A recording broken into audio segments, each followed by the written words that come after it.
కూటమి ప్రభుత్వం ఎన్నికల హామీలను అమలు చేసే దిశగా దూసుకెళ్తోంది. గత ప్రభుత్వ హయాంలో పెండింగ్ లో ఉన్న బిల్లులను చెల్లించే యోచనలో కూటమి ప్రభుత్వం ఉంది. 2019లో వైసీపీ ప్రభుత్వం ఏర్పడ్డాక సుమారు 300 కోట్ల రూపాయలకు పైగా విలువైన ఉపాధి హామీ పనులకు పేమెంట్లు ఇవ్వకుండా నిలిపేశారు. దీంతో 5 ఏళ్ల పాటు ఆ పనులకు సంబంధించిన సమాచారం లేకపోవడంతో 4.22 లక్షల పనులకు సంబంధించిన ఫైళ్లను కేంద్రం మూసివేసింది. అయితే 2024 ఎన్నికల తర్వాత అధికారం చేపట్టిన కూటమి ప్రభుత్వం పెండింగ్ బిల్లులను ఒక్కొక్కటిగా చెల్లిస్తోంది. ఈ క్రమంలో పెండింగ్ లో ఉన్న 100 కోట్ల రూపాయల బిల్లులను ఇప్పటి వరకు ప్రభుత్వం చెల్లించింది.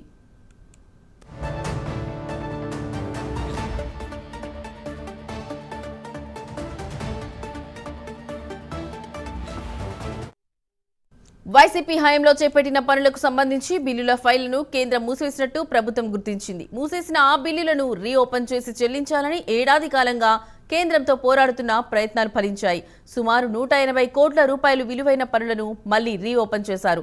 దీంతో ఆ పనులకు సంబంధించిన 180 కోట్ల రూపాయల విలువైన పనులకు బిల్లులు చెల్లించేందుకు కేంద్రం అంగీకరించింది. ఈ ప్రాసెస్ ను రాష్ట్ర ప్రభుత్వం పూర్తి చేసిన అనంతరం దానికి సంబంధించిన నిధులు విడుదలవనున్నాయి. దీంతో ఎన్నికల సమయంలో చంద్రబాబు ఇచ్చిన హామీ నెరవేర్చినట్లు అవుతుంది.